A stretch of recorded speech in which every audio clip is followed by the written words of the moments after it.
ছাত্রীকে অধ্যাপকের কুপ্রস্তাব দেওয়ার অভিযোগে ছাত্রছাত্রীরা বিক্ষোভ দেখালো স্কটিশ চার্চ কলেজে। ছাত্রীর সঙ্গে অনলাইন চ্যাট প্রকাশ্যে আসার পরেই অভিযুক্ত অধ্যাপককে সাসপেন্ড করার দাবি তুলেছে ছাত্রছাত্রীরা।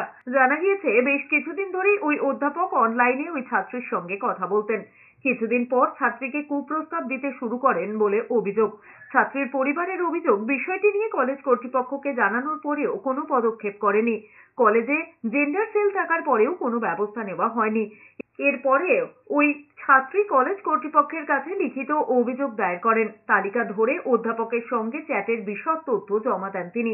বিষয়টি প্রকাশ্যে আসতেই ক্ষোভে ফেটে পড়ে পড়ুয়ারা। কলেজ ক্যাম্পাসে বিচারের দাবিতে স্লোগান দিতে থাকেন।